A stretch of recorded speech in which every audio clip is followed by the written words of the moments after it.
Good evening. Thank you for coming. My name is Joe Maxim, and I'm the founder of Young Overcomers United. And what we want to do is bring real-life stories tonight.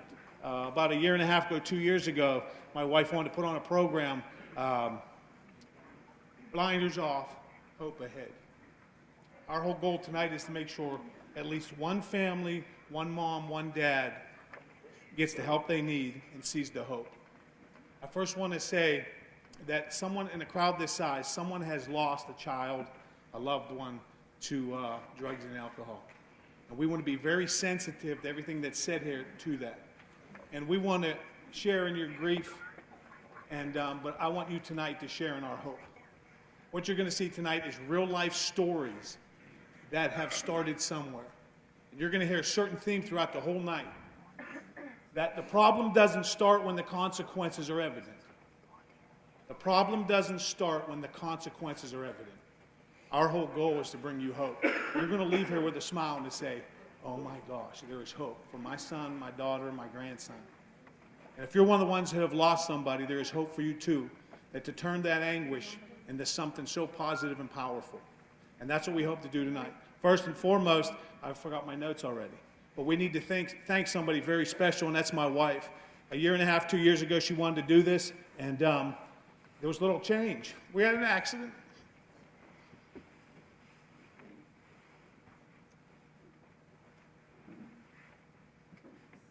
So I want to say thanks to my wife for putting this on. This big place, Cornerstone Ministries, they open the doors to us. They give us keys to the building. Thank you. Pastor Brian, who's the community relation pastor here, he has put so much work and effort into this. Thank you.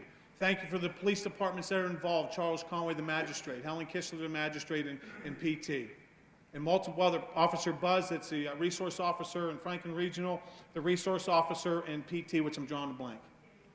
Dave Myers, thank you for coming, and everybody here. This is not just for adults, this is not just for kids, this is for everybody in our communities. You need to know that.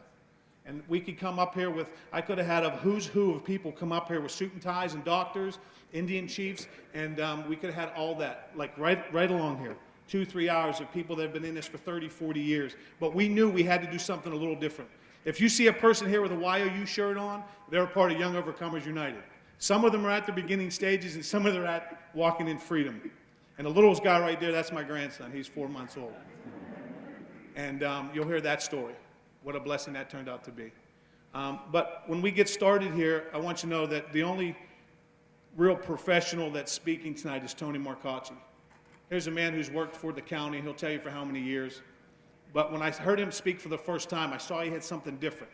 No, I'm not patting him on the back. No. But his real-life stories of doing this with a passion, we have to see that. We have to listen to what he is saying and take hold of this. We have to take hold of what he's going to tell you. He's going to do it in less than 10 minutes. We want to do this from 7 to 8:30. Hopefully we can stick to our guns, because most people that have been involved in drug summits and drug forums, it goes on for hours and hours and hours and you get tired. But I'll guarantee you one thing, when these young people speak, including one of the moms, you'll want to encourage them by the end of the night. You want to say, oh my gosh, there is hope. You know, when we wanted to do this, they said, how many people are you going to get? And I said, it doesn't matter, because we're doing it for the one. There's one person in here that's going to get hope, and you're going to know where the hope comes from. Young Overcomers United believes in doing it for the one. We believe in meeting young people right where they're at. We're not licensed counselors, we're not doctors, we're not therapists. We're people that have been there. But before, I just have one favor. When you see a young person here with a Young Overcomer shirt on, please encourage them, high five them. Not every one of them was a heroin addict. Not every one of them is an addict. But every one of them has had their foot on the road to addiction. And you're going to see what that means. So our first guest speaker is Tony Marcacci. He's been working for the, let him tell you who he is, but I just value him, and he doesn't even know it. I've never had lunch with him, never had dinner with him, but I know when he speaks with a heart and a conviction, and he does it for the young people. And I don't even think he has any kids. And so why would he want to be here? Seriously. He's out to help you. And just so you know, he's not getting paid for it, and neither are we. So without any further ado, please welcome Tony Marcacci.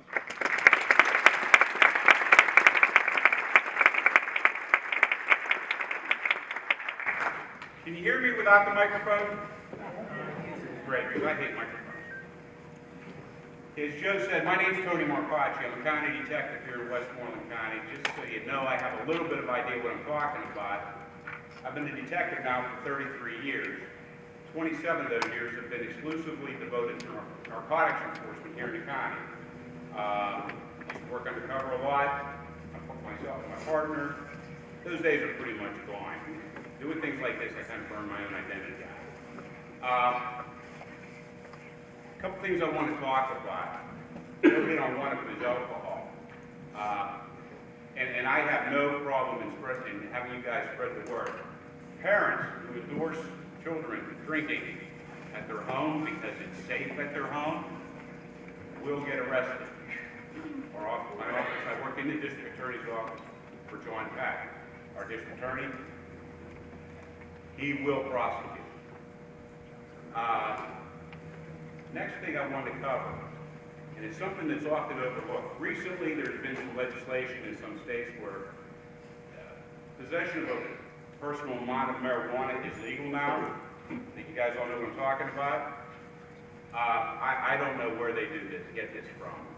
Marijuana is a drug. Just to give you some examples of what I'm dealing with out on the streets, because nothing will make me madder than a parent who tells me, my son's just smoking a little bit of weed, that's all. It's nothing I didn't do when I was young. I'm here to tell you, marijuana today is outrageous. The THC, which is the chemical in marijuana which causes euphoric feeling, it's through the roof. So I like to tell everybody, you guys remember that sitcom on TV, Taxi? Christopher Lloyd played Jim. That classic burnout, smoked a little bit too much weed in his day. My problem today is that I'm talking to 14, 15-year-old kids who are suffering from burnout. They haven't been smoking weed all that long. The marijuana is that potent. I'll give you an example. An ounce of marijuana, Terry and I used to buy it all the time. An ounce of marijuana is about this much in a full-top sandwich baggie. You need that? It's about this much in a full-top sandwich baggie. We used to be able to buy an ounce of marijuana for $40 to $60. Today, I'm paying somewhere between $400 to $500 for an ounce of marijuana. Drugs are simple supply and demand. Trust me, there's a big demand and a large supply out there. So that's not why it's not like the gasoline shortage we all hear about. There's a lot of marijuana out there. The marijuana is that potent. It is addictive. And I defer to you guys, anybody that's tried it. It is a gateway drug. But now one of the other things I want to talk about. Opiate addiction is through the roof here in Westmoreland County. I don't know if any of you have ever seen heroin or other opiates over the counter. We have some here that everybody can take a look at. There are no free samples. But I do want to explain to parents what it looks like, because I feel that's so important. So many parents have come to me and said, Tony, I never knew my daughter was using heroin. I used to pull these stamp bags out of her jeans when I would do her laundry. Never knew what they were. I want you people to be educated tonight on what to look for. Now, just to give you an example, a stamp bag, they come in all different colors and shapes and sizes. But basically all it is a glassine, they call it a glassine baggie. It's a wax paper bag. A quantity of heroin is placed into the bag, it's folded up to it's about the size, even smaller than a postage stamp. And that's how it's sold on our streets. For those of you in the Franklin Regional Murraysville area, you can pick up a bag of heroin today on our streets for about $8. As you go east, away from the city of Pittsburgh, the prices go up. They put a tariff on it. The further they come out of the city to sell, the more expensive it is. Now, I want you to think about something. Each one of those stamp bags that sells for whatever, $7, $8, $10, contains typically either somewhere between 1/100th to 3/100ths of a gram. You guys all know what that is, right? Don't worry, I never did till I started working dope. If I were to take a sugar packet, an equal packet, and lay it out on the table, dump it out onto the table, if I were to take a razor blade and break that up into 100 equal parts, anywhere from 1 of those parts to 3 of those parts are in a bag of heroin. So there's minuscule samples in each bag, and it's killing people. Why is that? We always hear that there's a bad batch of heroin going around because people were dying. Don't believe it. It's very good heroin. Like I said, we've been buying drugs a long time. 15 years ago, when I used to buy heroin on our streets, it was roughly 8% pure. Today, what we're seeing is most of the heroin is in excess of 80 to 90% pure. And believe me when I tell you, I'm always asked, where do the drug dealers hang out? Anybody have any ideas? Exactly. I did a drug talk one time in the city of Greensburg for the first responders, and one of the firemen asked, where would I find heroin in the city of Greensburg? And one of the city detectives said, within a block of your house. Believe me when I tell you, we've arrested a lot of people for heroin, both usage and sales. Most of the kids I deal with are very good kids from very good families. This is not an inner city drug any longer. It's in our community. I promise you, it's in our neighborhoods. As you listen to the presentation tonight, think of that. Everybody wants to associate a heroin addict as an individual lying in the streets in the inner city with a needle in his arm in the gutter. Trust me, I haven't seen that in years. Every single kid that I deal with, or person that I deal with, is a good kid from a good family. They made a very poor choice, and now they're dealing with the addictive qualities of heroin. Also, I like to caution people, you know we live in a pain-free society, right? Anybody who's gone through any surgical treatment, what's the first question asked of you whenever you wake up? On a scale of 1 to 10, what's your pain level? Because we cannot feel pain. I caution parents all the time. Just because a doctor prescribes a medication, whether it be Vicodin, Percocet, or OxyContin gets the big notoriety. Trust me, Vicodin and Percocets are just as bad. Actually, I hear of more people getting addicted starting off on Vicodin. I like to think of myself as a trained professional. I never was referred to as a professional until tonight. I'm a trained narcotics officer. I truly thought that a Vicodin was a little bit stronger than a Tylenol. For a lot of years, it's not. It's a narcotic drug, which leads to addiction. And I caution any parent, when your child gets their wisdom teeth out, sports injuries, what have you, I caution you on that. Don't go into it blindly like so many other parents have. Doctor says my son could have 6 pills a day, so I give him 6 pills a day. What will happen is that the sports injury will heal, the addiction's still there. So I caution you on that. Now, I brought with me a variety of different drugs that, we'll be guarding. But when we're all done up here today, anybody who wants to see them, please feel free to come over, ask us any questions you may have. We'll try to explain them to you. So thanks a lot, and you are all to be commended for being here tonight. Thank you.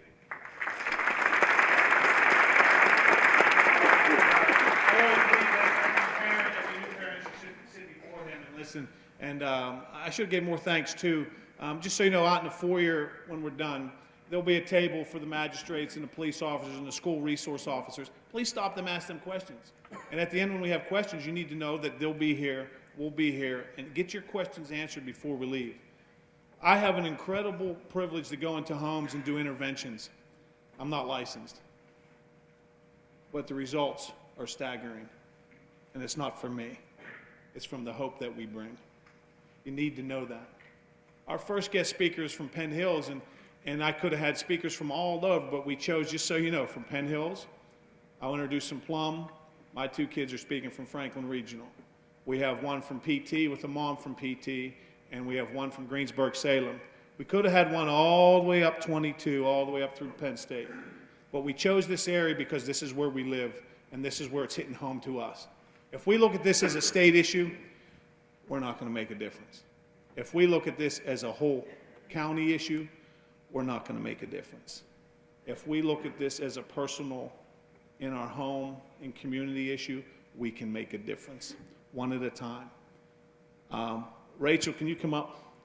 And I just met Rachel a couple months ago, and I don't want to say anything because I could just give her props forever and where she's been, what she's doing, but she'll tell you. And thanks, bud. I know you can do it.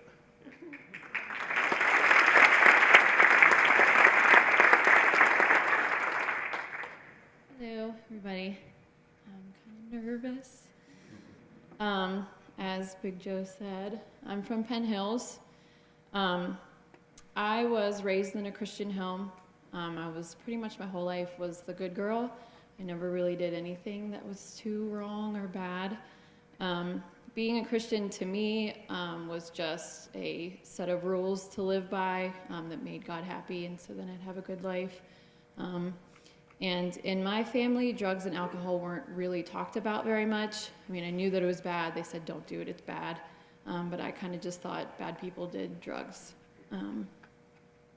After a while, I kind of got sick of living by rules for a God that I didn't really think listened to me or thought maybe wasn't real and didn't care about me, so I went the opposite way. I started partying, starting with drinking just socially, and then that pretty quickly turned into drinking heavily, like every night of the week. I started doing coke and smoking weed, and then that turned into doing painkillers. First it started off, I was just doing them recreationally, and then it didn't really take that long from there to get to the point that I needed them every day. And when that got too expensive and they were too hard to find, I moved to heroin. I got to the point that I was completely dependent on it. I couldn't function through a day. I couldn't go to work. I couldn't do anything if I didn't use first. I did a pretty good job of hiding it from everybody and from my family. I was still working full time. I was actually going to school too on top of that, but I distanced myself from my family and my friends. My family knew that something was wrong, but drugs weren't really a part of their world. They just didn't even think it was an issue. I think maybe my mom asked once if I was using, and I just said no, and it was dropped from there. But after about 6 years of drug abuse and addiction, my life was just completely going downhill. I was in so much debt. I didn't have money. I was sick. On top of that, I just felt ugly and empty and completely hopeless. Excuse me. I didn't think I was ever going to change. I just figured I was going to be stuck in it forever and there was no hope for me. One day I decided to pray, and it was more like screaming out to God that if he was real and if he loved me, that he needed to come and meet me where I was, because I couldn't do anything. I couldn't do it anymore on my own, and he needed to come and save me. About a week later, and this was November 12th, 2012, I was talking to my mom, and I knew that I had to tell her the truth if I was going to change and get better. But I was so scared to do this, but I heard this voice saying, it'll be okay, just do it. Tell your mom, trust me. So I told her and my family the truth that day, and I committed my life to Christ, and I accepted his love, grace, and forgiveness for me. I immediately went to Mercy Hospital for detox, but they told me they couldn't take me because I wasn't going to die from the detoxing, so they sent me home. And I did my detox there at my parents' house. It was probably the worst time in my life. It was literally hell. I was sick, it was ugly, and with the little sleep that I got, I had nightmares every night that demons or some kind of unearthly creatures were coming after me and attacking me. But I got through it with the strength of Jesus Christ. Just a few days into my detox, Joe came to the house and met me and my parents and talked to me, and two things out of the conversation stuck with me. The first thing that he said he asked me if I wanted to be clean or free. And I knew that I had gotten clean before, and it wasn't enough, and it didn't work, and that I wanted this freedom. And the second thing that stuck out was near the end of our visit, he looked at me with this big smile on his face, and he said, "You're gonna make it. You're gonna make it." And it just gave me so much hope and encouragement. And every week since then that I've been going to YOU, Joe and Chris and everybody from the group has been such a huge encouragement to me to continue to follow Christ, because he's the who gives me freedom. These past 4 months have been a process, and it will continue to be a process, but I am a changed person as I daily surrender my will and seek God's will for my life. And I just want to say, God isn't a religion. He is real, and he loves me, and him being with me every day and his love for me is why I have hope and why I can keep going on. And Romans, the book of Romans, chapter 8, verse 37 says, "In all things, we are more than conquerors through him who loved us." And that's my hope.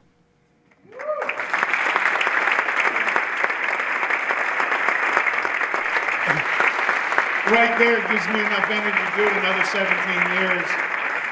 Not everybody's a great success story. That's from Penn Hills. We have some guys from Plum right now, and just so you know, the road to addiction starts somewhere. And the road to recovery starts somewhere. And the problem doesn't start when the consequences are evident. I could have had any one of these people come up here and share their testimonies, but from Donald and Brandon's right now, he got a 5-hour window tonight, which means he's on an ankle bracelet. He's at the beginning stages of a full 100% recovery in freedom. And we are instilling hope in him every day. He got a personality that's unbelievable. He wears his heart on his sleeve, and he doesn't come from good stock. And we at Young Overcomers in here need to embrace him and to say, guess what? You're going to make it. And you're my buddy, you're my brother, and your smile's incredible. And one time, just so you know, you'll be telling your story. You're the best. And any one of them could too. Next we have, so I could have had Plum speaking, but I had to give them props. But now we're not going to save Murraysville till last because that's something special to me. But Dan's here from Murraysville too, and his story is incredible. Graduated Franklin Regional High School, incredible student, had some hurdles. Talked to him afterwards what his hurdles were, where he was in the military. He's not in the military anymore. He's going back to school, has a great job. Ask him about the smile on his face and the hope that he has to continue. And he is a beast. Our next speaker is from PT. His name is Carl. I met Carl a couple years ago through some situations where it looked really grim. But let me tell you something. Carl's on my team. I'm on Carl's team. And the smile that Carl brings me is unbelievable. Where there was no hope, we gave him hope. Not because of me, but what we stand for. So please welcome Carl.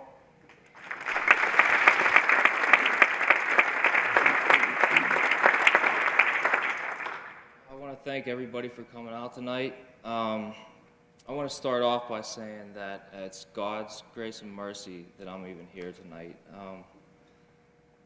I'm 26 years old and I have over 18 months clean. And thank you. Which is a miracle in itself, because I remember I couldn't even go a day without staying clean or thinking about it. Sorry. All right. But yeah, it's God's grace and mercy that I'm here tonight. And my story starts out like anybody else's. I lived in an average home, had a great family, 2 loving parents. One of them's here tonight. I'm sorry.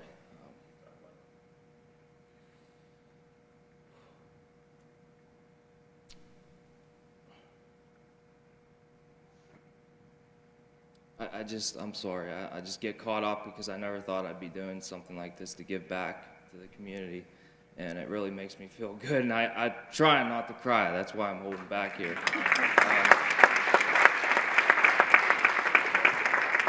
But yeah, I grew up. There's 4 kids in the family. I'm the youngest of 4, 2 older brothers and an older sister. You know, loved playing baseball, just a regular kid. And at 13 years old, I started smoking weed and drinking. And it was harder to get alcohol, so I just stuck with the weed from 13 to 17. And I did it because to fit in. I didn't feel a part of anything. That was my way to get on the in crowd. And I did that from 7th grade to about 11th. And my junior year is whenever I really started drinking and going to parties. And the parties were usually at the houses where parents went away, and then the kids would just have their way at the house. And at first it was just the drinking that I noticed, but then other things started to come into play. Pills, for instance. And being intoxicated, you don't really have, you can't really think that well. And, you know, I decided to try it and thought that it was okay, but I think it planted a seed from there on out. And from 17 to about 21, I did most of my drinking. I actually pretty much quit drinking whenever I was 21 because after high school, I went to college and just I continued to drink until I was 21. Did about a semester of college, tore my shoulder, dropped out of college. Once I did that, I got into the laborers union and was introduced again to Oxycontin. And from there on out, I decided that I wasn't going to drink anymore, that this was my drug. And the progression is kind of the same with every drug that I did. The weed, you know, it was just the weekend thing. It turned into every day. It was the same thing with the drinking. Did it on the weekends, and then did it whenever I could. And then the pills. Just doing it on the weekends because the tests at work were to scare me, and that I wouldn't, as long as I kept working, then they, you know, that would keep me from using during the week. Well, I got laid off, and one thing led to another, and because I didn't go back to work, I was doing it every day, and it just took hold from there.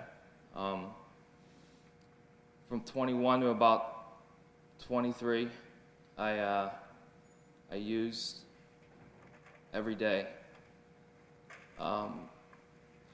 Towards the end of my pill addiction, I was using about 450 milligrams a day, which, you know, I can't believe some of the stuff that I did too, just to get it. I spent everything, every dime that I had to get it. And the progression with the pills was the same, like I said, on the weekends, and then it turned into every day until I couldn't live without it.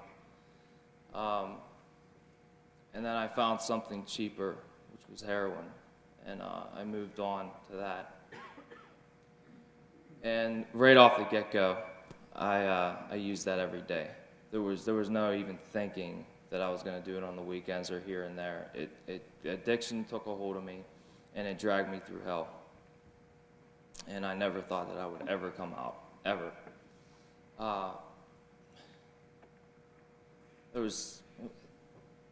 Throughout the day, actually, I was doing different speeches, and for some reason, whenever I'm up here, it's a lot different than it was. But I had so much more to say. This is, you know, I wanted to get to the hope part. You know, I've been through the psych ward. I've been through rehab treatments centers multiple times. Terrible withdrawals. And nothing really seemed to work, really until I found Christ. And then my life really began. You know, the hope is, I hope it's evident, actually. I mean, if you even look up here you know, see the people behind me, you know. Joe has helped me so much along the way. You know, I think God put particular people in my pathway to help support me and go on this journey that has like the best things for me in my life, because the only end that I ever saw in the journey of addiction was death, and I wanted it. And I never thought that I could get out of that. But through surrendering and following in the path that people have walked and are walking today, I'm able to do this one day at a time, and my life has changed for the better. Thank you.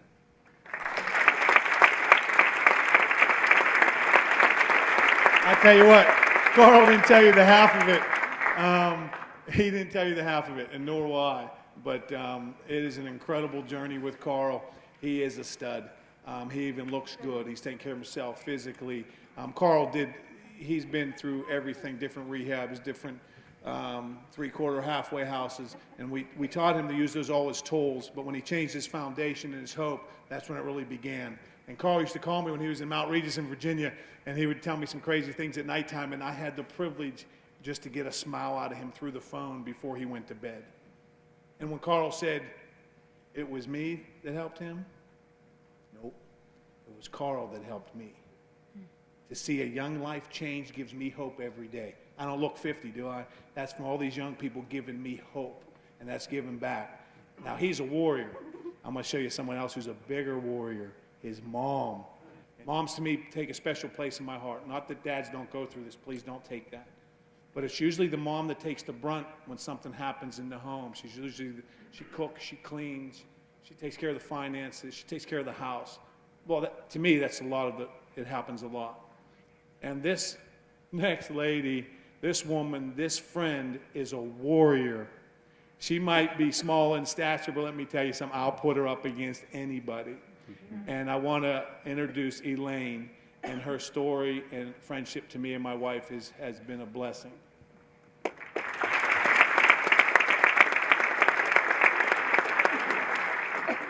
Good evening. I'll try to talk loud. I have a problem with that. So who would think that I would be here? Not me.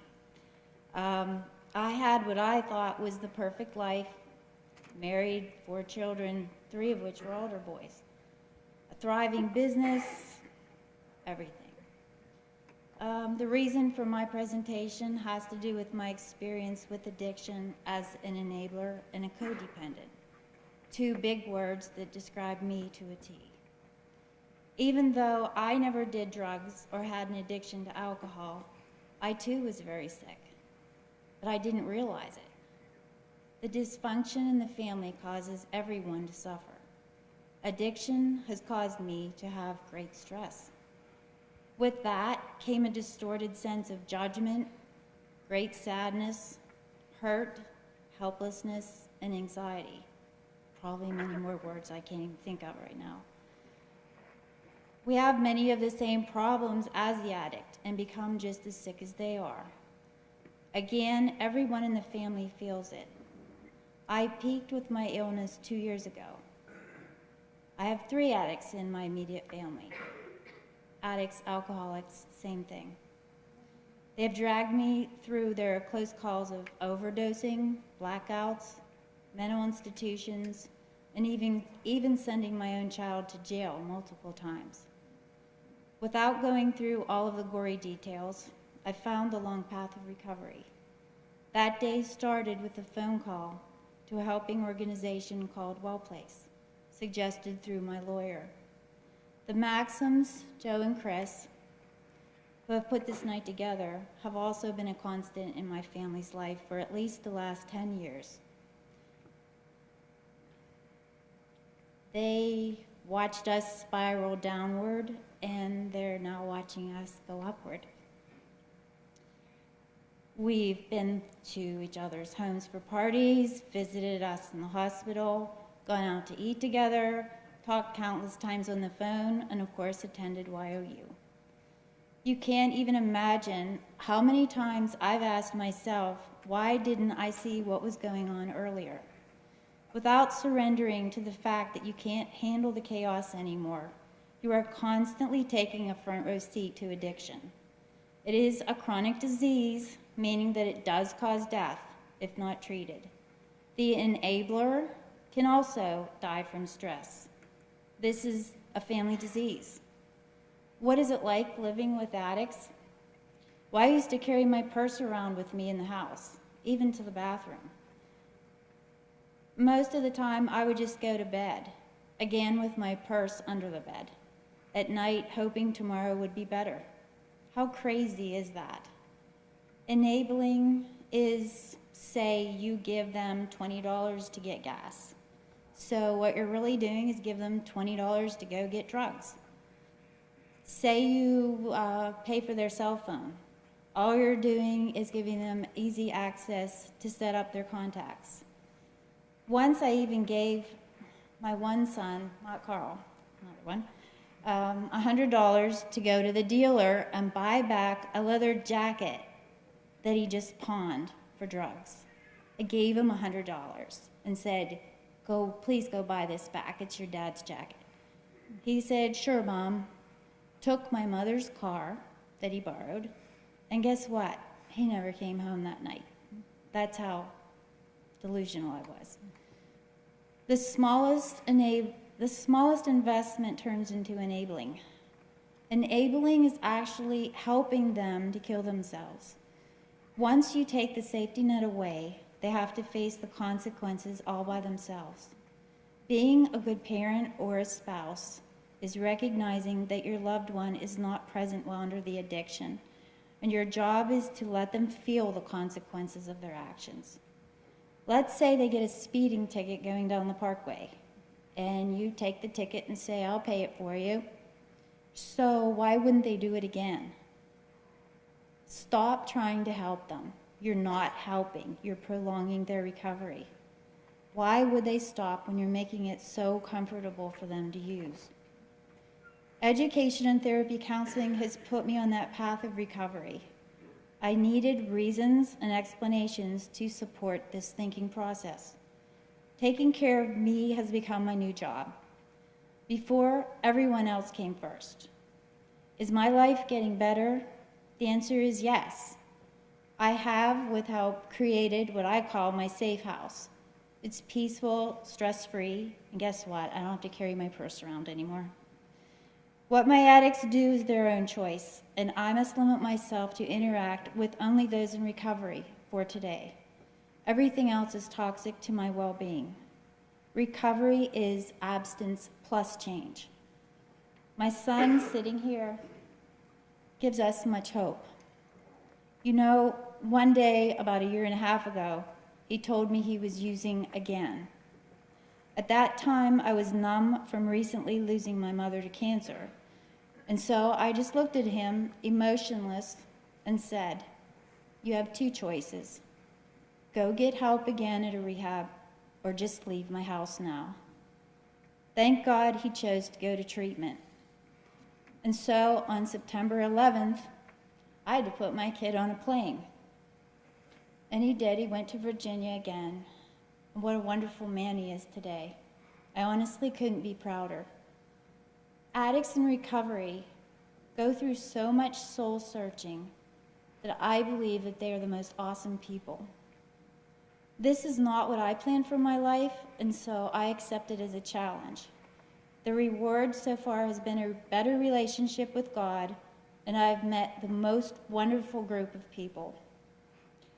We learn to find gratitude in our life instead of complaining too much about all the troubles. It can always get worse. Laughing and smiling have returned, and the world looks different to me now. I am able to think things through and make better decisions. I'm working on being more assertive because we enablers are very passive. For those of you that can relate to me, please get help now. No one can treat their own cancer, so why would you think that you can do this yourself? Learning and believing in the 3 C's, can't control it, can't change it, and can't cure it are the first steps, and giving it up to God are the next 100. Thanks for listening.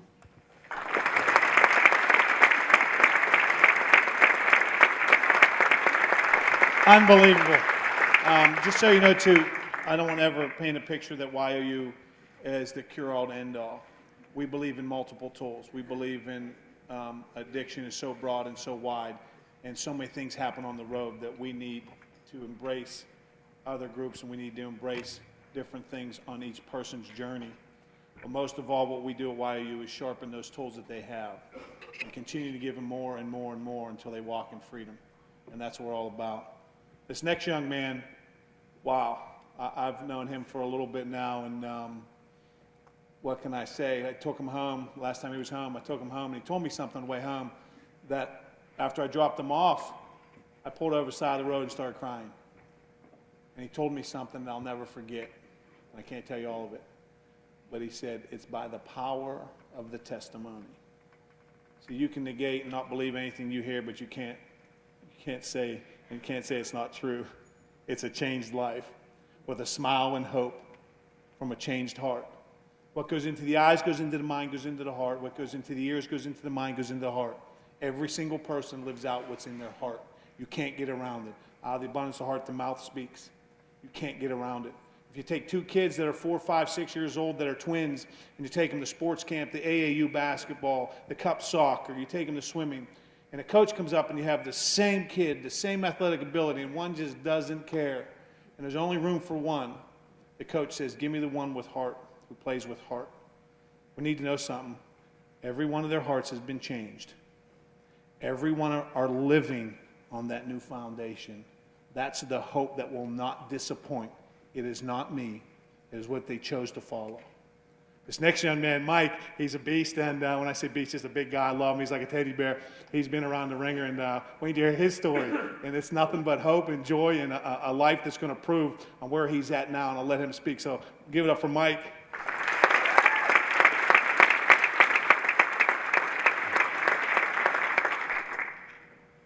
Oh, as Joe said, my name's Mike. I'm 23 years old. I'm from Greensburg area. The first thing I want to say is that, this group of people sitting here and down here it's the driving force behind everything I do on a daily basis, is to see people's lives change, to pull out of the garbage that I put myself in and that, we've all slipped into. This unity that we have, to fight the addiction and the bondage that we've all been tied up in is so strong that, just the ability to reach out to people on a daily basis for me is such an honor and a privilege, and to have people pouring into me also, just makes my life worth living. It gives me that hope that we're talking about tonight. Without that hope, I don't have a reason to wake up in the morning, and that was the big problem I had, through the whole addiction phase of my life. Last 7 years of my life has been pretty much a story of contrast to where I am right now. It's kind of interesting. I didn't know, but Carl, I guess, his clean date's 4 days prior to mine. So I got about 18 months also.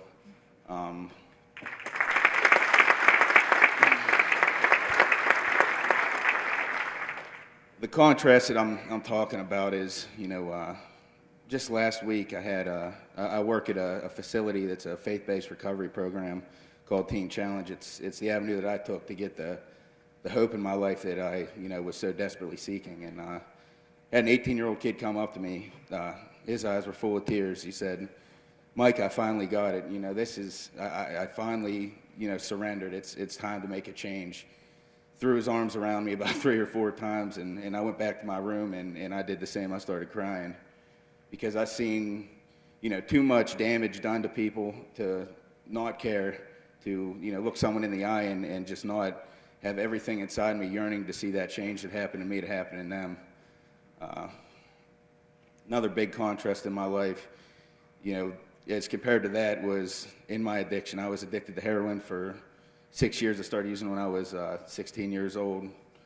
Kind of a little different of a story than most people. I kind of jumped into it head first, and there was no middle ground. It was something I clung on to so quick. But you know, a day back in my addiction, you know, just like everybody else, you know, just tearing myself apart, tearing up everyone around me.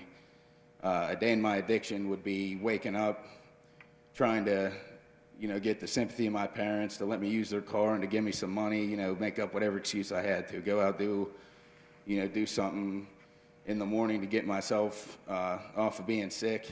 The rest of the day would be scraping money together, counting change, you know, going in, ripping a business off, doing something to get the money that I needed to, you know, get more of what I wanted to get. Then at the end of the day, I'd come home and hope my parents, the only people that cared about me, weren't home, so I didn't have to deal with the look in their eyes when they see me walk in the door not in my right mind.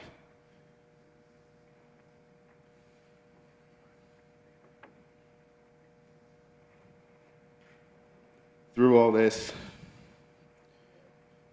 YOU and Joe Maxim stepped into my life. This is after numerous half-hearted attempts to, you know, change the way I was living. Joe began to pour into me on a weekly basis, come into these groups, and, you know, really made me see that someone did care. You know, I knew my parents cared, but, you know, the relationship was so stressed that I didn't. It was a hard thing to deal with, and having someone on the outside come in and step in and say, you know, what you're doing is ridiculous, and pat me on the back and saying, you can do this, was a huge help. At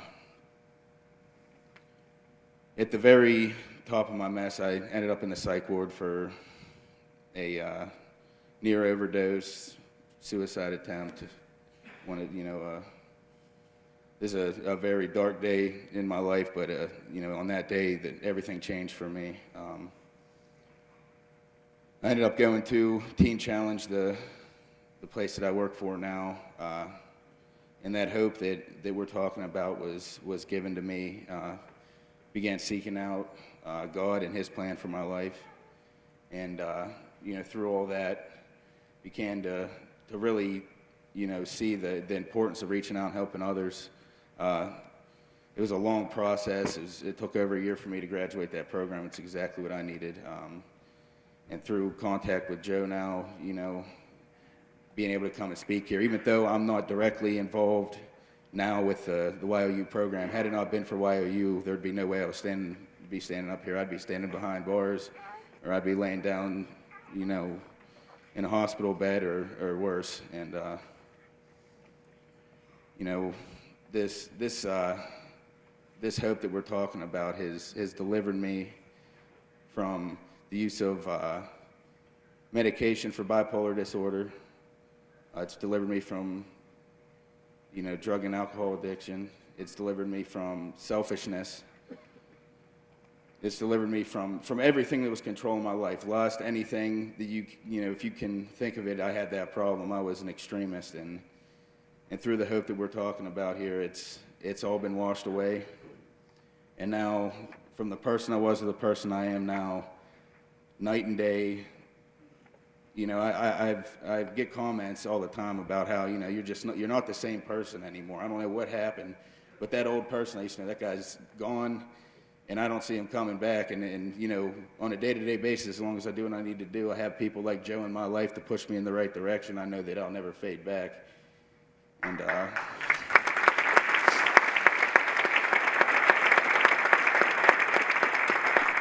you know, what I want to say the most is that you know, that the hope that we have, the hope that I have through Jesus Christ has given me everything back.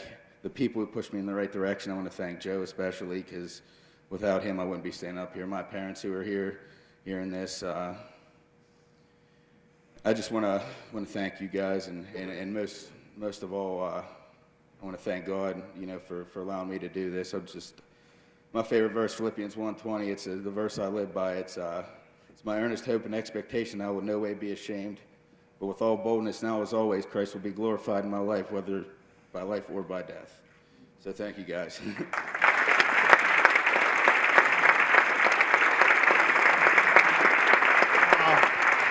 What a story. And just so you know, we have Justin, Josh, Crystal, Brandon, my future son-in-law, Nikki, Dan, and most of all, my wife. And what's his name up front? Donald. Donald, that's one of our favorite leaders, too, and I forgot his name. Last but not least, I saved this for last because after they're done, I'd like to say a couple words before we go into question and answers. And we're pretty much on time. It's 8:03. And these are my two children, my daughter, 19 years old, and my son, who's 17. I have the best kids in the world because of their mom.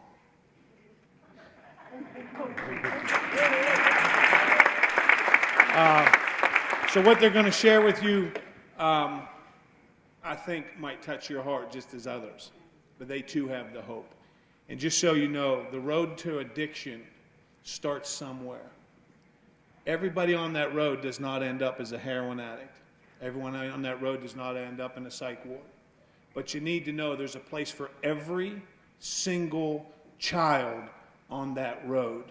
And you have to hear this, that every single child, including my grandson who just left here 4 months old, he's going to be at arm's length one day to say yes or to say no. Hear that again. Every single child, whether you're homeschooled, cyber schooled, public schooled, no schooled, is going to be at arm's length to make a decision, yes or no, to drugs and alcohol. Hard to believe, right? I am one of the parents who did the AAU basketball. I am the parent who pushed the cup soccer. I am the parent who did the lacrosse. I am the parent who opened up the garage door and rode motorcycles and quads right out the door. I am the parent that had everyone over the house. I am the parent that our house is dry. I've been clean over 25 years, actually free. I am that parent. So what happened to me in my life? It was rocked. But through hope, we are here. So this is my daughter, Jessica, and my son, Junior, or Joseph or Joey, but we like to call him Junior. So come on up.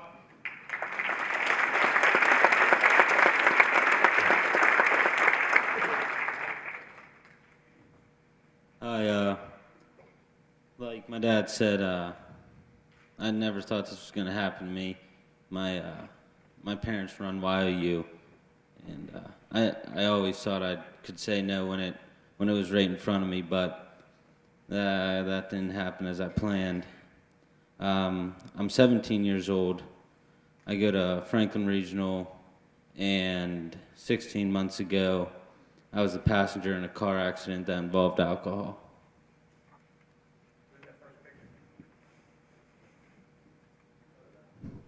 This is me before the accident.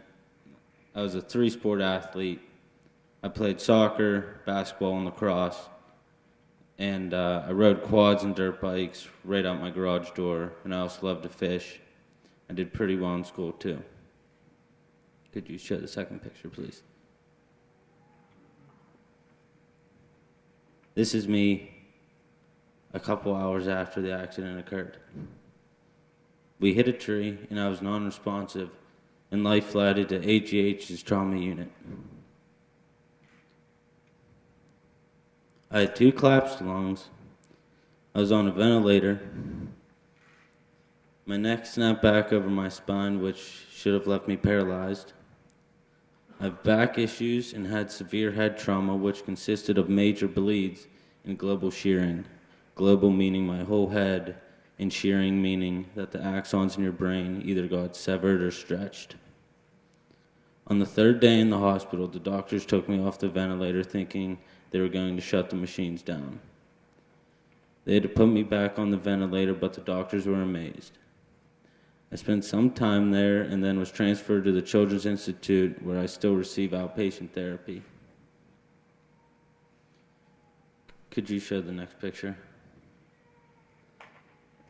This is me in my recovery, trying to live again. Fly fishing has helped me in my recovery a tremendous amount. Also, YOU helped me by just being there for support and company through the many days where I couldn't do anything. So I'd just like to say a big thanks to everyone who helped me through this life-changing event.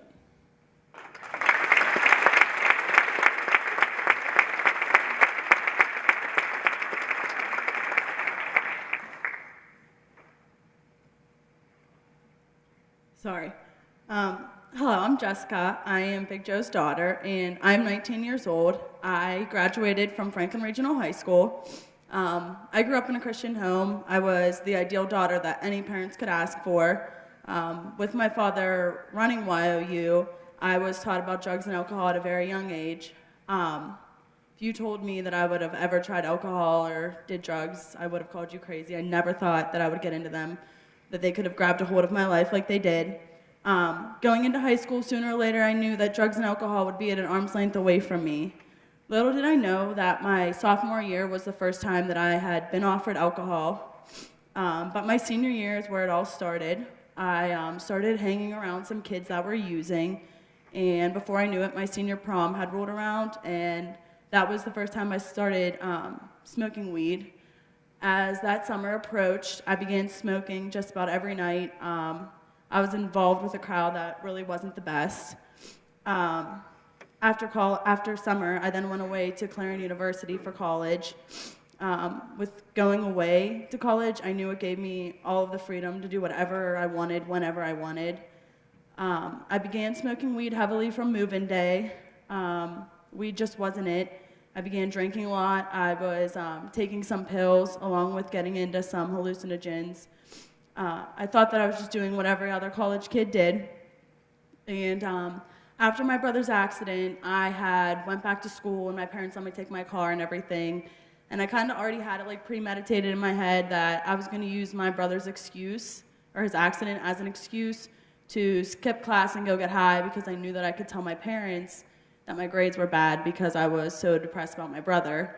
And that really like kind of hit home for me, that I thought, like, what am I really getting myself into here? My brother almost just died from an alcohol-related crash. I should be straightening up. It was then, after my brother's accident, it was Christmas and everything, and then it was my second semester of college. Nothing had changed. I was still doing what I wanted and still using. I was spending a large amount of time with my boyfriend, who was, at the time, also using. Last February, we then found out that I was pregnant, and to me, an abortion was not an option, so I decided to have the baby. My beautiful son, Declan, was born on November 27th. My son has saved my life. Being a mother at 19 is a challenge every day, and I would not want any young girl my age going through what I have went through. But having my son has made me grow up, and now I'm back to the real me. The drugs were controlling me and making someone who I wasn't. Every day is a struggle, but I would never been able to do this without my Lord and Savior, Jesus Christ, along with my unbelievable parents, my brother, and my boyfriend. YOU has meant everything to me. My dad has been my biggest inspiration through the years, watching him work with these young addicts, along with every young person who he has dealt with. They have impacted me in a positive way, and I could not be more thankful. To all the teenagers out there, please take it from someone who has been there, and please don't take the path I did. Be yourself. Don't let something else control who you are. And always remember, no matter what situation you get yourself into, there is always hope.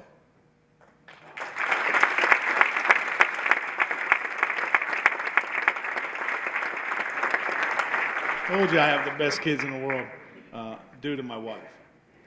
We are right on time, and I don't want to keep you because we want to get some questions and answers. And so I have 17 years of notes here, but they all came from young lives. Not from a head knowledge, not from a university, but from changed lives.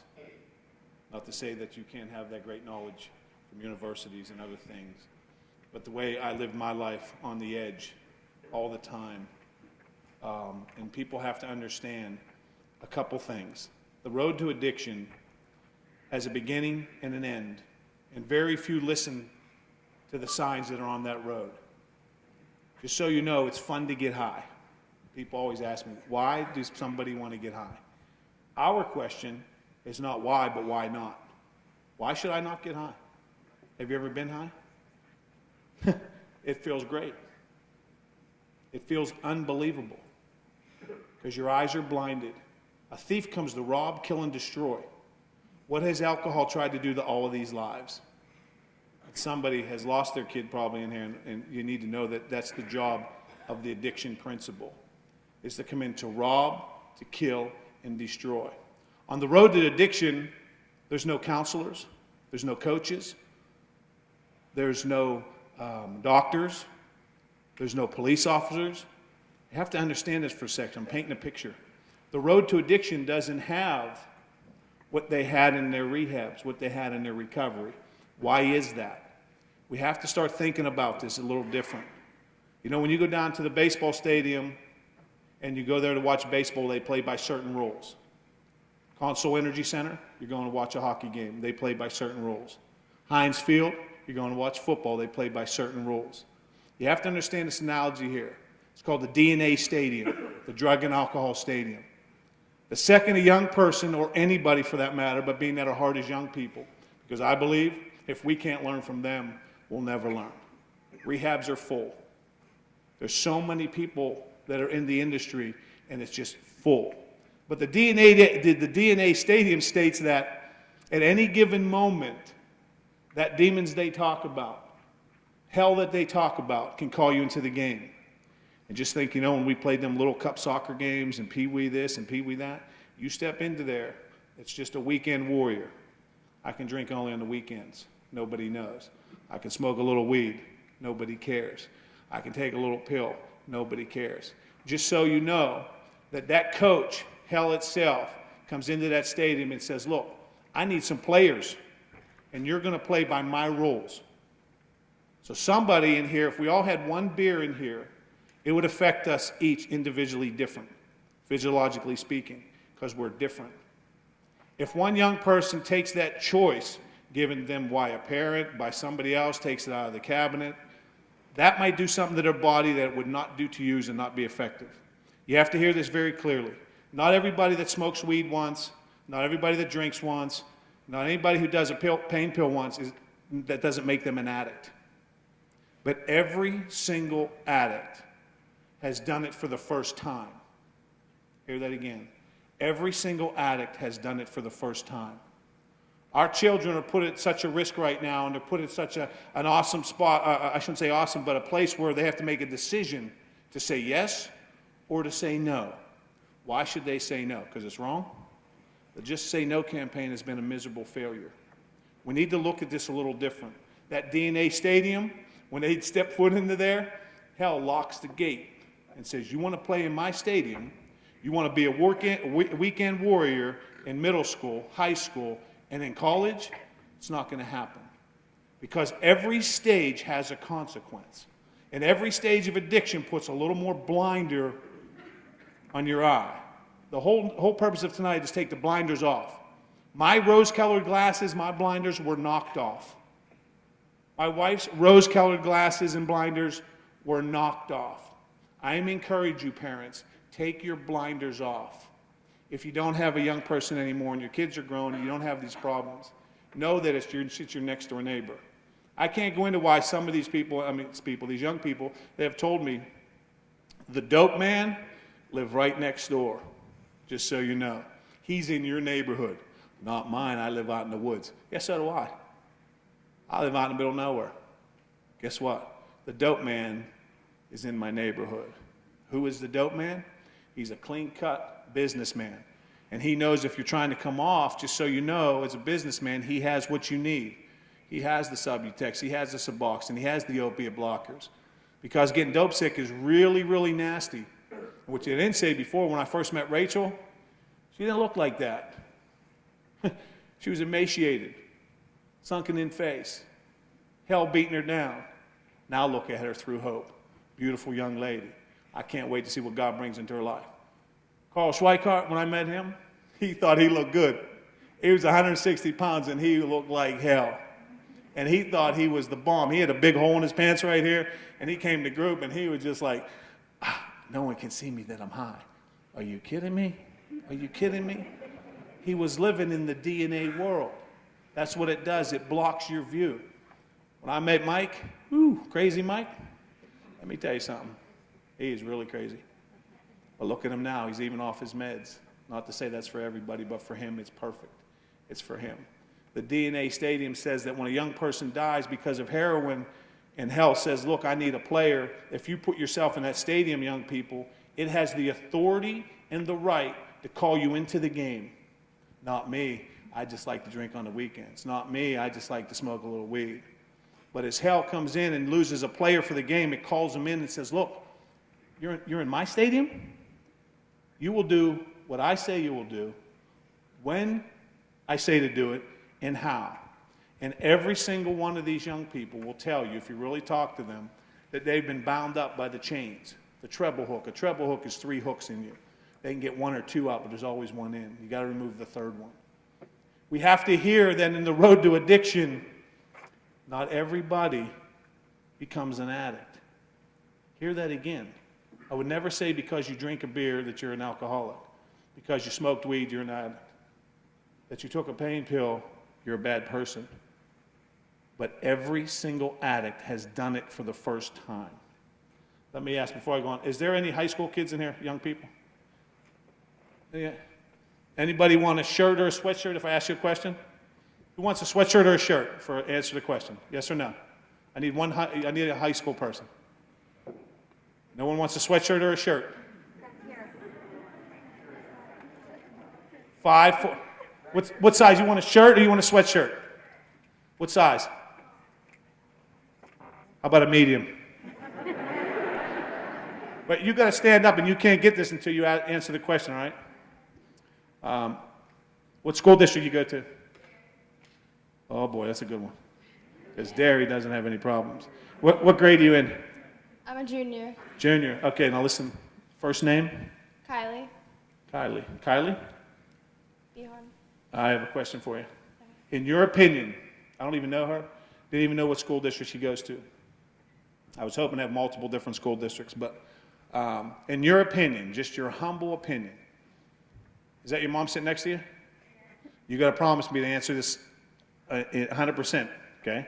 Don't tweak it because your mom's there.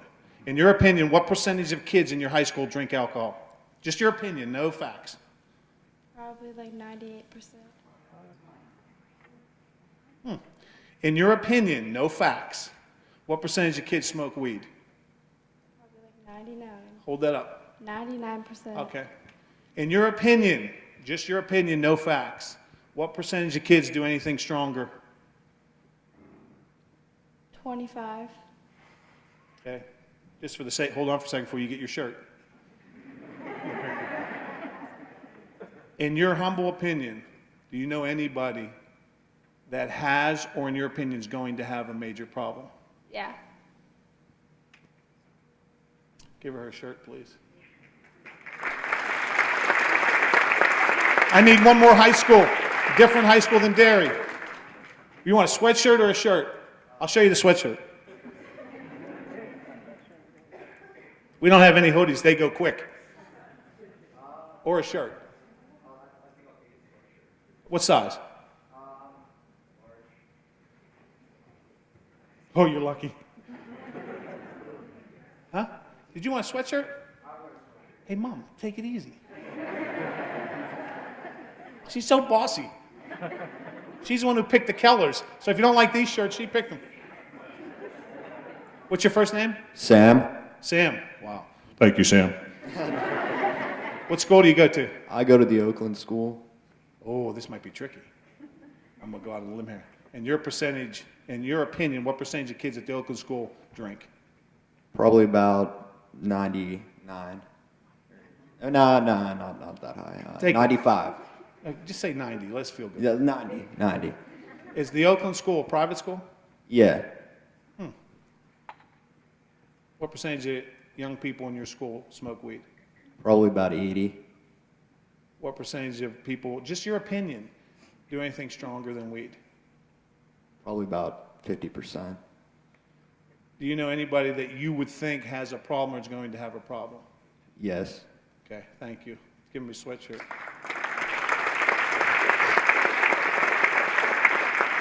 We need to learn from young people what this is going on. And I wish you could have heard when she said 98. Now, if you would have been here, would you say like, oh? Why does that shock you? We're at 30 million people in the country on census in recovery. 30 million. Statistics say that for one person in recovery, there's 5 that are directly affected. Question for you. Is there anybody in here that has not been directly affected from drugs and alcohol? I twisted that. Anybody not affected from this? Let me see a hand. See a couple. Couple. Wow, more. Fantastic. I want to hear that all the time. Okay, let me say this. How many people have been affected from someone smoking, drinking? Okay, yeah. I think my family, we've ruined more vehicles than the used car lot. That's sad. It really is. But I needed to say, any other young people that want a shirt or a sweatshirt from a different school district? What do you want, little buddy? Oh, we only have double X. You still want it? You would like a shirt? We have a small. No, we don't. Well, what? You want a small shirt? You sure? Okay. Okay, let me ask. I'll switch the. You're not in high school. It was for the high school students, little buddy, that was only getting the sweatshirts. So I have a question for you. We'll turn this a little bit. What's your first name? Chris? Chris, has anybody ever told you about drugs and alcohol? Yeah. Who? Teachers and my parents. Okay. What do you think about drugs and alcohol in your own words? They're bad. Why are they bad? People die from them. Okay. How do you, let me ask this real simple. When it comes time for you to say no, how are you going to do that? Say no. Okay. Do you live in a plan of homes, or do you live out in the country a little bit? Like in a town. Okay. You deserve a shirt. You know why? Because you're bold enough to stand up. And I want to encourage you. If you're bold enough to stand up in front of this whole place, you are bold enough to say no. When someone comes to you and say, hey, here. So to encourage you with your big heart, when they come to you, you say no. What, are you an idiot or a fool? Don't let them change the station on you. Don't let them put you in the place where it makes you feel bad. You turn around, you run, you tell your mom, your dad, you call me on my cell phone, we'll go get them. Okay? And I'm taking Big Carl and Big Mike. I'm taking all the guys that are, you deserve a shirt. Okay? Listen, right after this, see,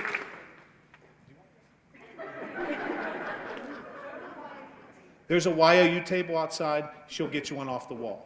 But listen to me, you are somebody special. If nobody else was in here, I would encourage you to, because it's coming after you. You need to know it. It's coming after you like a Rottweiler. It's coming after you like a pit bull. And you should be scared. And everyone in here should be scared. It's coming after you. But here's the neat thing. Here's the neat thing. When you choose to stand firm against the schemes of hell, you'll have what it takes to say no. We're at 8:26, and I didn't get to any notes. I want to finish here before that we can get some questions going. There is life after addiction. It's very difficult. Some of the greatest sayings I know, and there's no great victories without great challenges. Dedication, not desire, controls your destiny. Quick story, true story, and this will hopefully make you sick. A parent told me that it was a rite of passage for his young son when they go up to hunting camp. When he gets his first deer, he gets his first beer. Brilliant. You can start hunting at age 12. What are you going to do in the second deer, the third deer, the fourth deer? If I took that principle, my son got $4 in 4 years. What am I going to give him next? You understand that? It's sad. Had a person tell me, as long as my kid gets through college, things will be good. His kid got through college. Brilliant. Can't say where he works, who he works for. Incredible job. Full-fledged addict. There are functioning addicts. Another guy told me last story. You know what? It's hot out. We're at the club. We just did 18 holes. My son's allowed to have a beer. Good. When he goes home, what's he going to have next? We as parents need to pull together. We need to get in contact with the Elaines. And anybody, if you want to contact them, please go through YOU so their phone's not blowing up. You need to know there's multiple people here that have turned the tables, have taken the high road. And for young people in here, the ones that are in high school, listen, the next time it comes to you and you see it, you don't have to run from it. You should. But turn the tables and make them feel like they're the bad ones. They're not bad, but like make them feel out of place. Because what happens now, if you say no now and you're in high school, you are an outcast. You are pushed aside. You are like one of the kids that is like, oh man, he doesn't smoke, he doesn't do this, he doesn't do that. Let me tell you something. It is very difficult at the beginning stages to say no. What has happened, they have surrounded themselves with like-minded people. That word means fellowship. The original founder of AA, you know what he said? This is a quote, I have been cured from my disease. Cured. You know what the original group was? It was a fellowship group, like-mindedness. And what they have here is a like-mindedness, and it is for everybody. Our goal is not to have anybody in this program. Our goal is for them to be so healthy, they call me and say, dude, I'm running on 5 years, 10 years. Need any help? Need to get a speaker? That's our goal. And there's multiple people in there that have stories. So I want to, again, I hope our goal was to touch one mom in here or dad and to give one young person hope and encouragement to stand firm on what's in your high school. So at 98% of kids drinking, what percent is going to have a problem? What percent is going to have an accident so you look at him on the screen or her on the screen? How many funerals do we have to go to? We can battle this right here, right now, with a smile, with an encouragement, and we can do it together. Dan, can you grab that microphone? Josh, can you grab that one? Are there any questions? How about comments? Questions, comments? Well, we finished this up good, 8:29. Go ahead, right here. Josh.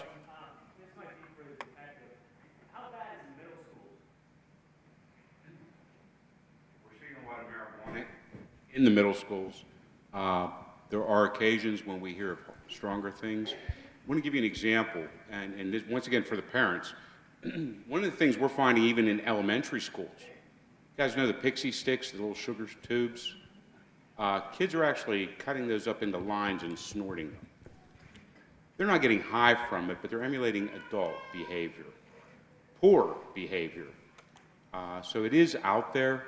We are seeing some narcotic drugs in the middle schools, more so in the high schools. Any other questions?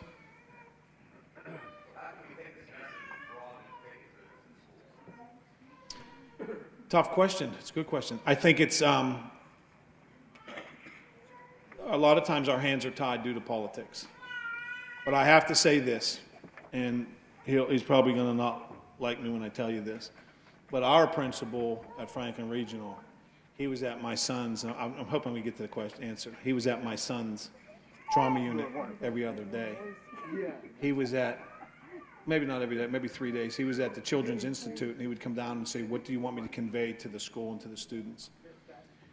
There are multiple teachers in our public schools that want to be able to do this freely. There are. Their hands are tied.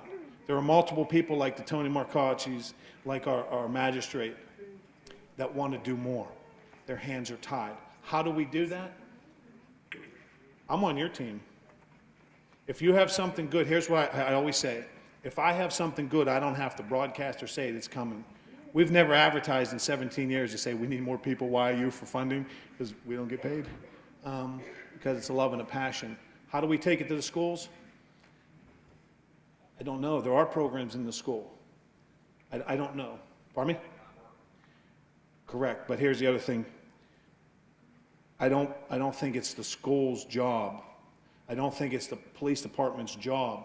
I don't think it's all of us. I think it starts at home first, and we as parents need to take the high road and say no drugs and alcohol. You know the saddest thing? Probably the saddest thing that happened to me in a lot of years. Coming home the other day, and there's a mom on the side of the road, right down from where I live, and she's bawling because her son's wreath is on the side of the hill.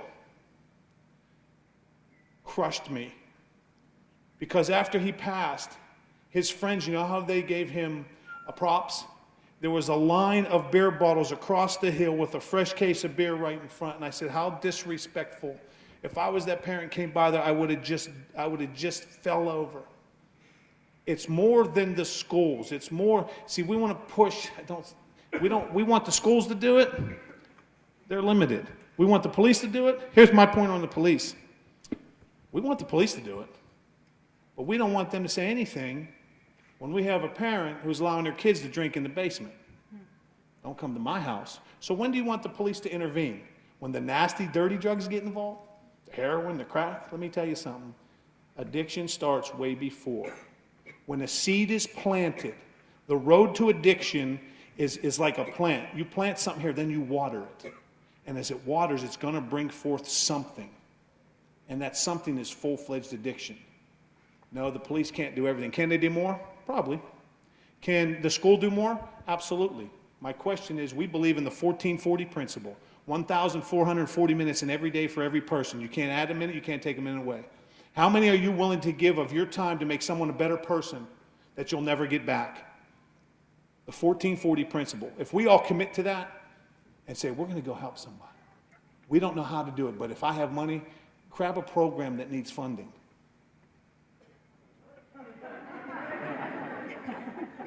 Get somebody, take your time out of a day and go pick a young person up or somebody you know and treat them to something and share with them something, your knowledge. I want to know how the schools can help more. But I want the school, especially for my son who has a 504 with some head problems, I want them to concentrate on that. Because I believe it's my job to continually to work with him and her with the drug and alcohol issue. They're going to be gone one day. But the neat thing is they're back on their true foundation right now that we have stemmed from right here. If we allow the alcohol in our homes and to drink at the hunting camp and the fishing camp and the graduation parties, you know, if I was asked a question, anybody here graduating someone tonight or this year, are you going to allow alcohol at the parties? Are you allowing the kids to drink? I've been at multiple graduation parties where they're just, my mom and dad are so cool, they're letting us drink at my graduation party. I don't know that answer. I feel inadequate that I didn't answer it correctly. But I don't think the schools can just do it. They are doing what they've been given through the government, the Just Say No campaign and all these other things, but they can't. I just know from personal experience, when I call them or I see something, they work with us. I mean, so I have a good group. Is Franklin Regional perfect? Absolutely not. Are there tons of drugs there? Yeah, good ones too. You know, it's everywhere.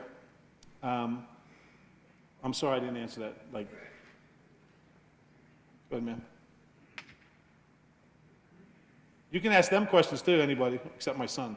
I agree with you that it's not the school's place to help or to prevent it, but they can help. But what I will say is that I too came from an alcoholic family. I'm the last of 11 children. Wow.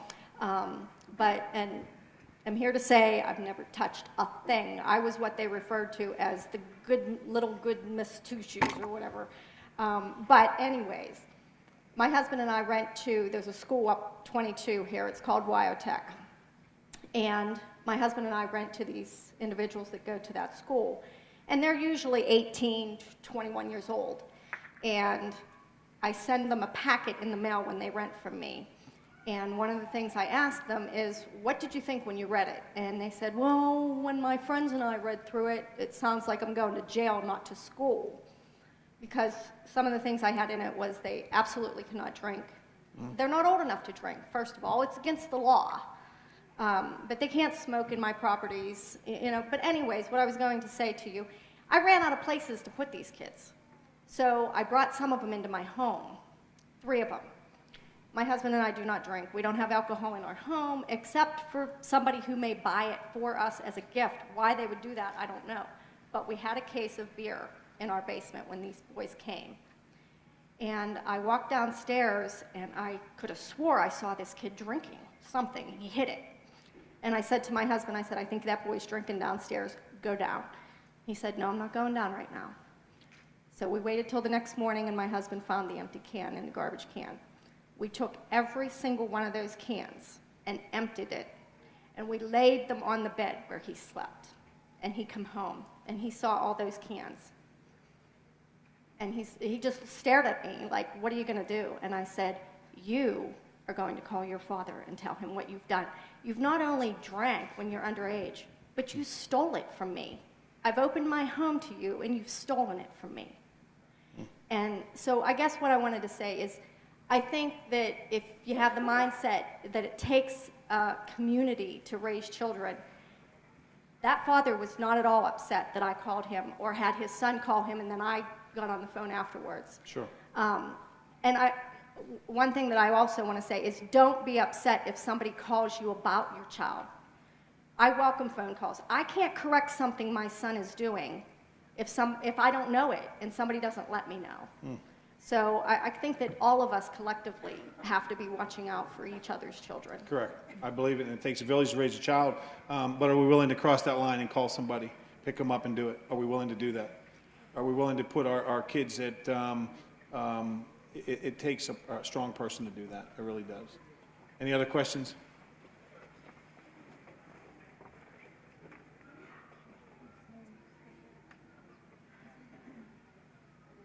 The detective was saying that you can't necessarily see a heroin addict laying in the streets with needles and things. What do they look like today? What are the symptoms, the signs? What do you look out for? Stand up. Well, I mean, like eyes, or do you have weight loss, or what's their attitude like? I mean, I have no clue what any kind of symptom would be walking through my door. Obviously, dilated pupils would be one of the sights you'll see. The lying, behavioral issues. I will say this, heroin addicts or opiate addicts only run with opiate addicts. I've had parents tell me, my son's clean and I know he's clean, but his buddy Joey that he always runs with got busted, his mom found some needles in his bedroom drawer. Trust me, if they're running together, they're using together. No, it's something to look at. One of the best ways to tell if somebody's using opiates is when they're not. And the reason I say that is you guys have all heard of withdrawal, right? Withdrawal has been described to me, obviously I've never gone through it, as the worst flu you've ever had times 20, possibly worse. Parents have told me, I never knew my daughter was using until we went on vacation and she got the flu. She didn't get the flu, she was at the beach now where she can't get opiates. So she was exhibiting withdrawal symptoms. Be aware, the internet is a wonderful thing for parents. Read up on it, learn some of the signs and symptoms. Kids today love wearing long sleeves. We always hear stories of people shooting up between their toes in different places. It happens, but trust me, individuals who use, especially by syringe, by needle, they're going to use their forearms and back of their arms. I mean, they will use their necks, legs, as veins start to collapse. All kids, a lot of kids today wear long sleeves. Don't be afraid to look. Don't be afraid to use urine tests, drug tests. If you need more information, talk to Elaine and some of the other young people here, and they'll give you a descriptive. Question in the back? Go ahead. My name's Susan Lysell. I'm probably the mother that was standing on the side of the road that you seen. Sorry. But my son was killed June 23rd in a car accident. He wasn't driving, but he was drinking. The boy that killed him was drinking.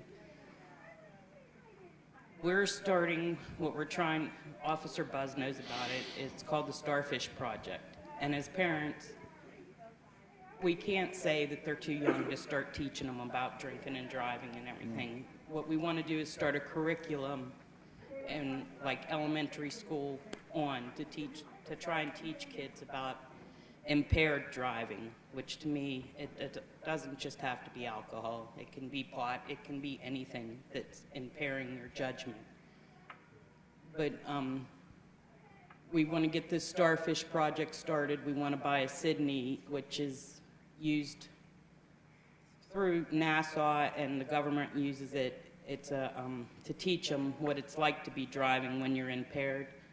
It's an actual simulator. But we have to come together as a community and teach our kids. And believe me, I thought my son knew better than to get in a car with someone that was drinking, because we had talked about it, and I knew there were a lot of parents in our community that allowed alcohol at their homes with the kids. He was at a graduation party. We have to come together as a community. It can't just be a couple of us. It has to be all of us. And I would go to hell and back if I could save one other mother or one other family from going through what my family's had to go through since June. But it has to be done as a community. Thank you for sharing that, and my heart grieves with you. And because I live there, I see it every day there, and there's not a day goes by that I don't. I never met you, but there's not a day goes by that I don't think of that when I go by there. Thank you for sharing your heart. And please, I know you want to help, and please share in our hope and the hope that you can share with others, because you have an incredible story and you're a very strong woman. I'm so sorry for your loss, and please talk to my wife, and whatever we can do to help. And I'm on your team, and I believe in together we can make a difference. The word team spells out together, everyone achieves more. We are not a lone ranger here. We need you. You're very valuable. You're probably one of the most valuable people in here. So thank you for sharing, and thank you, thank you, thank you, thank you.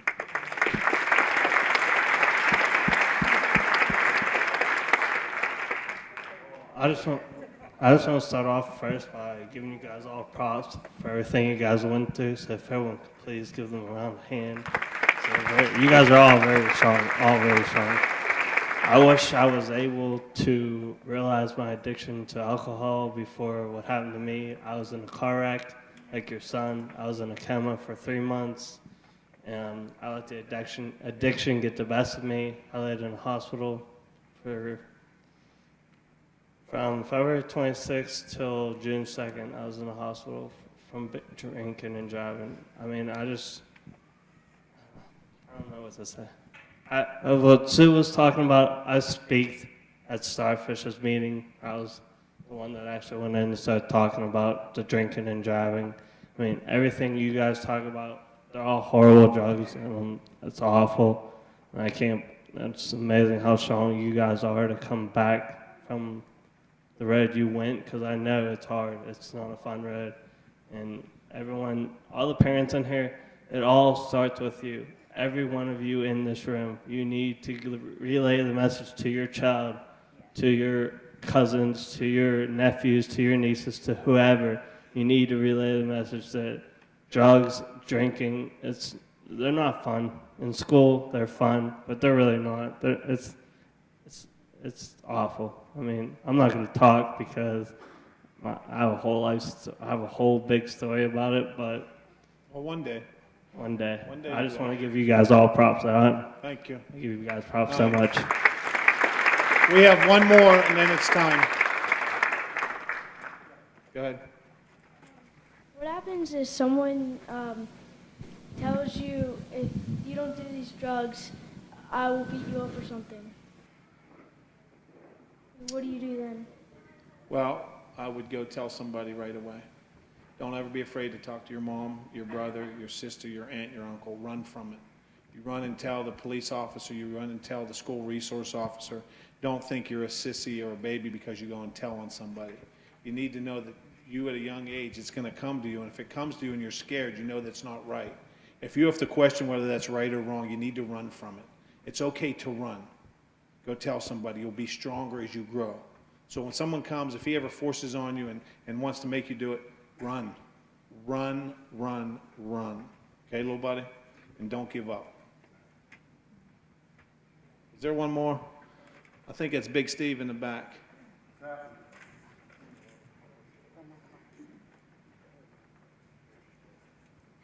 just like to say thank you to the guys up there. I'm a Christian in recovery. My name's Steve. My clean date is 12/30/07. I just want to, I just want to encourage you to just keep doing what you're doing. It took me 30 plus years of using and abusing to finally realize, and to come to Christ and turn my life over, my will and my life over to the care of Christ. And get it now while you can. Like I said, it took me 33 years, and God's changed my life incredibly. I used to, they say your secrets will keep you sick, and I always had that secret of My father was an alcoholic and abusive to my mother and sexually abusive to my sister, you know. So I just want to say keep doing what you're doing, man. Get it while you're young. I know one thing about our addiction is it keeps growing. And, you know, so they say it's out there doing push-ups. So, you know, if I go back to using, I'm going to go back to where I was plus some. And it'll take me to death because I was a near-death experience. So thank you, guys. Thank you. Well, listen, outside in the foyer, there's a couple magistrates, Charles Conway, Helen Kistler, school resource officers. Celebrate Recovery runs here Friday night. There's multiple options here. I'll stay here for whatever reason for as long as you want. You need to talk to some people if you want. Give them props, give them a high five, say thank you. But thank you for coming, and have a good night. Be safe.